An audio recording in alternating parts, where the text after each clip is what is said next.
Thanks for joining us for the Member xCite presentation. The Member xCite presentation is informative, interesting to the audience, and showcases the strengths of the presenter as an entrepreneur and their area of expertise. It's not a sales pitch, it's a 10-minute educational and insightful exploration into what they do. And of course, it's exciting. xCite on affiliate marketing through your podcast and videos. Ryan will be sharing his insights and experience about how affiliate marketing can be a way to monetize your podcast, as well as create an income stream from free and paid content that you create. For those of you who don't know Ryan, he is the founder of Orion Media Group, host of the Digital Approach podcast, and a specialist in providing turnkey podcast solutions to busy entrepreneurs who have an idea for their podcast but don't know how to start.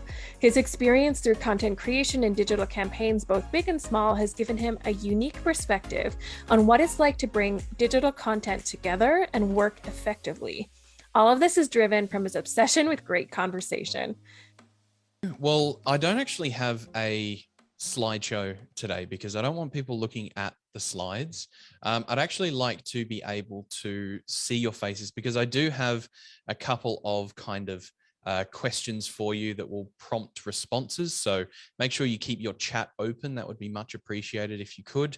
And that way we can just, I'll warn you when to get your typing fingers warmed up if there's a question coming up for you. So to give you a little bit of context as to what I do and a bit of my background is I set up podcasts for people. They usually come to me with an idea, but they don't know where to start. I've been doing this for a little while, as well as having a YouTube channel behind the scenes for photography that I've done for a long time. And that's grown into quite a successful channel. The numbers may not be the highest in the world, and they're certainly not, but it is a successful channel in the way that it generates income for the business in a residual sense of the word. So that's actually what I want to talk to you about today is one of those income streams being affiliate marketing. So if I know that I've got a tendency to talk a bit fast, and I've got a lot of stuff that I really want to share with you. So if I am talking a little bit fast, just drop a message in the chat saying, slow down, I'm trying to take notes. That's fine. I'll just make sure that I ease the pace in there. But probably one of the most common questions that I get is, how can you monetize a podcast? You know, it's often free information that's being put out there. And one of the ways that most people will start to look at monetizing their show is through affiliate links, whether this is through Amazon or an affiliation to a product that the guest on the show might be offering to the audience. So I'm going to share with you a bit of my experience, like I mentioned, over the past several years, just to help you answer this question as whether or not they're actually worth using, and try and give you some practical insights into where you can find really good return affiliate marketing programs. But just before I get into that, just by a show of hands, because I can see you all on the grid here, who's heard of affiliate marketing before? Yep, awesome. All of you, perfect. Now, how many of you have actually used affiliate marketing as an income stream and a revenue stream in your business? A few less hands, which is often the case because it is something that can be a little bit confusing. And most of us start with a single program like Amazon. Now, this is not going to be a quick fix to get great, massive amounts of revenue come through, unless you've got a huge audience. That's a different story. But most of us here, we don't have a massive audience of millions of people to go and promote straight out to. So it's not a quick fix, and it is a slow process. But on the flip side of that, it does give you an opportunity to build a long-term recurring revenue stream of sales for your business to be able to earn more of a residual income. So the most common affiliate program in the world is Amazon. Now, how many of you have bought products on Amazon? And I love talking to a US audience when I ask this question, because every hand pretty much goes up. In Australia, it's a slightly different story. So I'll tell you some of the funnier ones that I've actually sold through affiliate links coming up in a minute. But this is pretty much available to anyone that's got a podcast, a YouTube channel, a blog. If you've got content that you're putting out there for free, there's a pretty good chance that Amazon's going to accept you into the affiliate program. And it has the advantage being in pretty much every country in the majority of currencies with millions of products that you have the ability to share and spread across the globe. So if you're looking to get into affiliate marketing, this is usually the first place to start. Now, after all, it is an easy partner program to get into. You can earn revenue and not hold any stock on hand, but it doesn't stop there. There's a lot of opportunities that affiliate programs can offer you, but you just need to know where to look. So an example of a basic affiliate link for a podcast or a video interview that you might be doing is a guest comes on and they might have a digital course or a book that they've promoted on Amazon. And if it's Amazon, it's quite simple to get an affiliate link to that. You just sign up to the program. If it's a digital course, you can ask them for a commission as a thank you, as a bit of a kickback for putting them on your platform and giving them the authority that you give them to your audience. So one of the examples that I've got is an author came on to my podcast. He wrote a book about resilience, and I can't remember the exact title, but it was about resilience and being able to basically protect yourself when it came to running through, the everyday things that we do in business. So the episode was actually all about trolls and dealing with online trolls. And has anyone ever actually been trolled online? No? Okay. Avery? Yes. Wendy? Yep. Okay. So it is a problem that happens a lot. I know I've been trolled. One of the funnier ones that happened to me a couple of months ago or a few months ago now was, has anyone seen Harry Potter? The movies? Yeah. Yeah. So I guess everyone would know Draco Malfoy, Harry's evil nemesis. So I actually got compared to Draco Malfoy in a comment on a YouTube video I filmed like 5-6 years ago and said, dude, I really liked your video, but I have to say you just look like Draco Malfoy. Now, I've been able to build up a resilience to that. And I just laughed it off and said, ha ha, I'll take that, because I don't really care. It's like water off a duck's back, but some people will face that. So being able to bring on an expert around this resilience space and who has a book and be able to offer that kind of an affiliate opportunity to the audience, and one to get them the book without costing the author any money through the affiliate program, while also being able to earn revenue to fund the podcast and keep it moving, is really great way to kind of help fund podcasting and start to incorporate a bit of income that builds up over time. Now, in your businesses, how many of you use software companies, things like Asana, CRM programs? I'm sure pretty much every hand should be going up at this point, because most of us have digital tools in our business. So I know for me, I use ActiveCampaign as a CRM.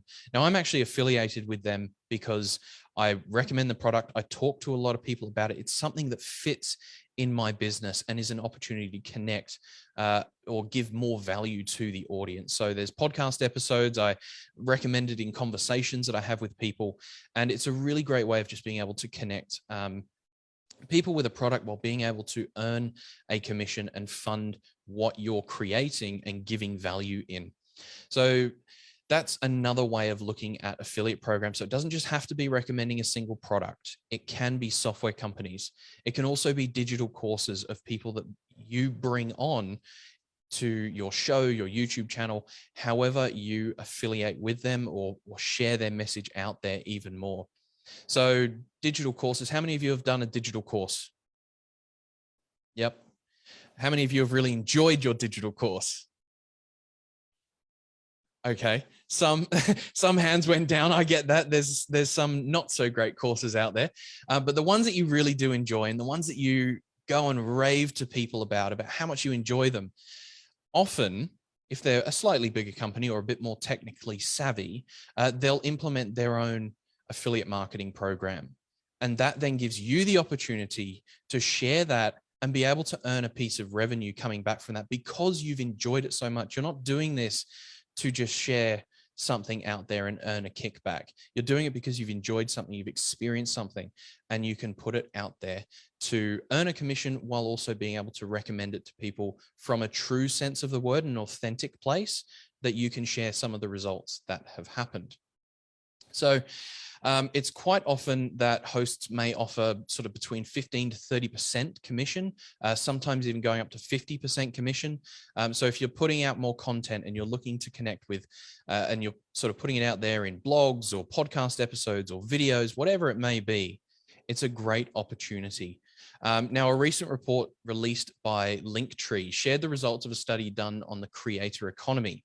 And if you create a lot of content, then there's a small de facto portion of your business that fits into that creator economy.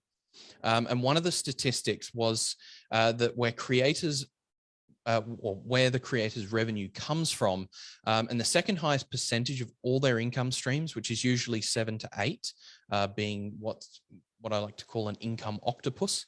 Affiliate commissions, I'm just having a look at this here. Affiliate commissions made up 15% of their income per annum, excluding Amazon. And that was just from affiliate marketing. So it really does give an opportunity to add more revenue into your business.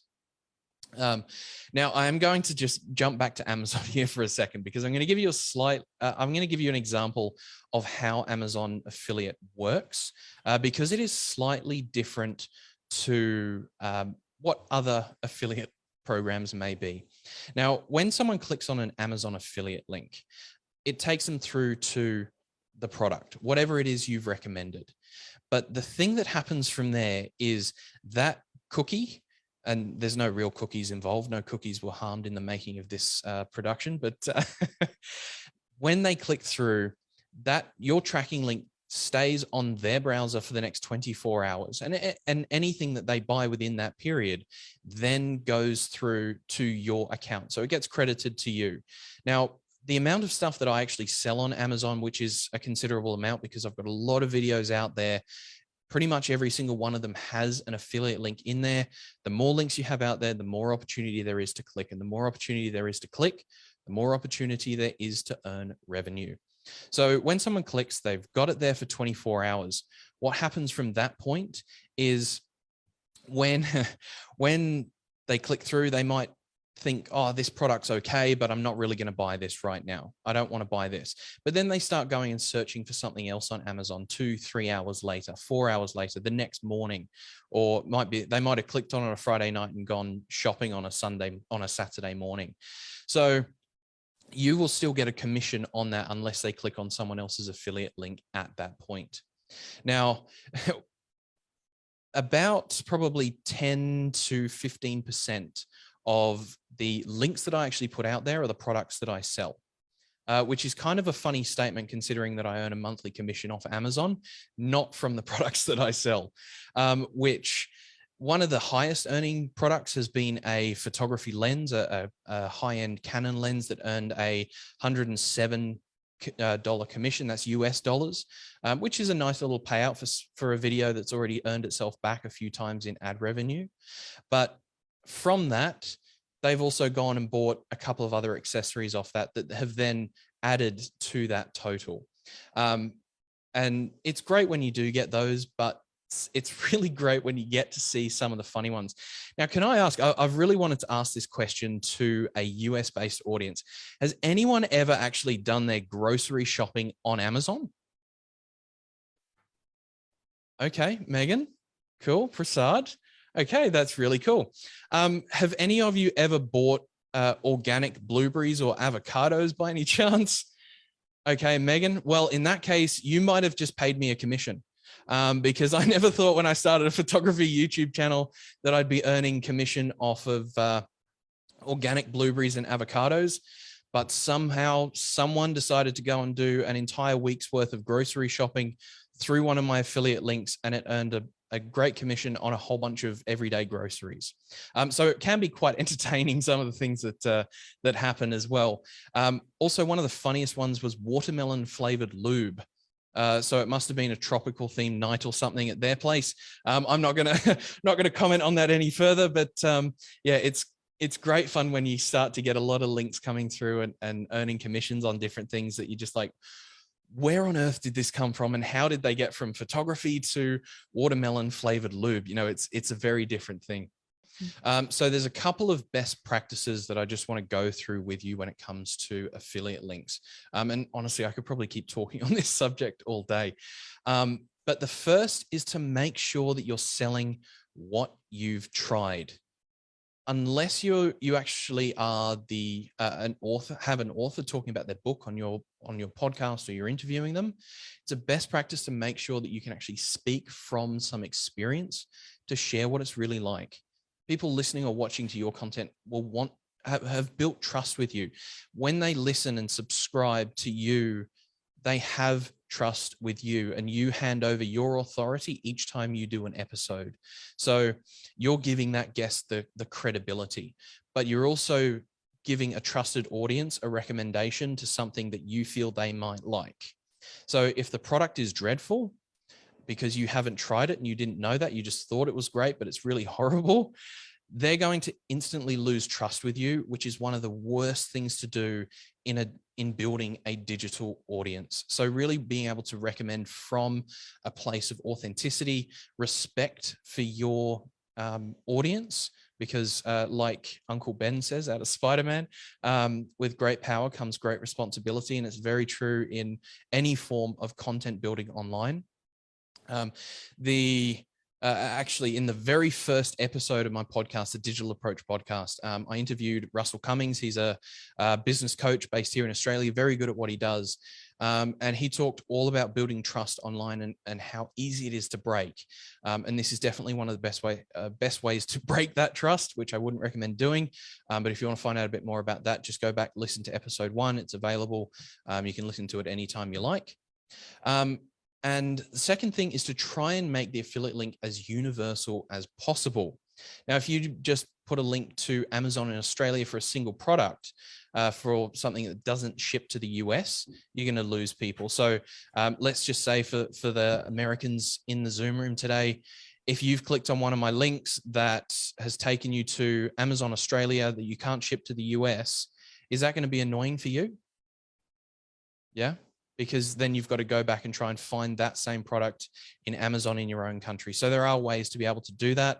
I recommend looking into those if you are going to put those out there, because it does make it so much more effective for a small amount of time investment in the long-term return of what you're going to actually be able to do with your affiliate links. And the third thing, and this isn't a best practice, this is actually a law. The third thing is to disclose that you are using affiliate links.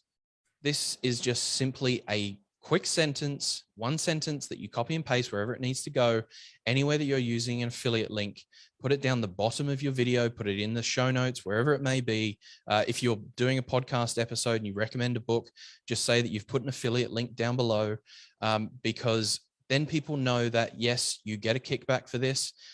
It is by law something that you have to do. And I know for me, I've just got a pre-written one that I copy and paste everywhere that it needs to go. And it works. It's simple.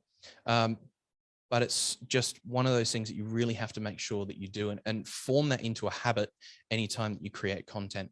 Now, the fourth thing is that the people listening, or is to speak to your audience. So the people listening to you will buy something that resonates with them and the issues they face. If they can admit to the pain that the product solves, they'll buy it. That's basically what sales is. So sharing the solution to a problem that you know that the person listening to you is having will really make a difference in the click-through and the ability to earn revenue by genuinely helping someone, because you're recommending something that will solve their problem. Now, I know that I've covered a lot and hopefully I haven't been talking too fast for everyone. But the flip side to all of this is I'm kind of talking about all the outbound stuff. Now, do any of you here at the moment have a digital course at all? Yep, a couple of you. Okay. Avery, could you just tell me quickly, what is your digital course about? It's about healing unhelpful patterns. So it's a mindset reboot program that helps people rewire negative self-talk. Okay. Now, with that course and what you do here in BX by building referral partner opportunities, do you see a way in which they could recommend your course for an affiliate commission? without you having to be involved? Yes, I do have an affiliate program set up for it. Perfect. So that's a perfect example of the flip side of all of this. We're talking about sending people kind of away from us in a sense, but being able to incorporate your own affiliate program, you can then bring those people in and start to leverage affiliate programs to earn the higher portion of revenue versus the smaller portion of revenue. As an example, someone that does this really, really well, and I'll wrap this up in just a second, but someone that does this really, really well is Marie Forleo. I'm sure a lot of people in here have heard of Marie Forleo before. Very prolific across the internet, very good at what she does. From what I understand, I haven't done any of her paid training or anything, but her big course is called B School.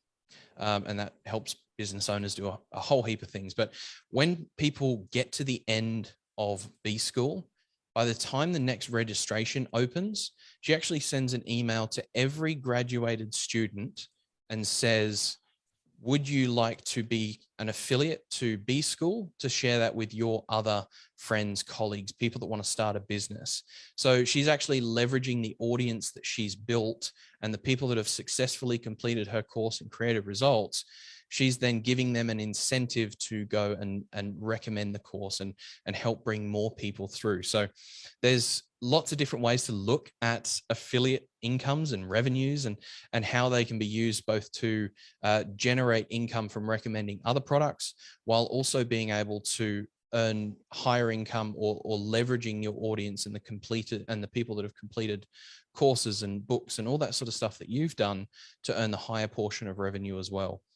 So when you're looking at podcast episodes, there's a lot of opportunity to use affiliate marketing as a great strategy to build your income streams for that, especially for creating free and paid marketing. We want to be, as business owners, we want to be able to help other people. And a lot of that gets shared through free content that we promote and put out there.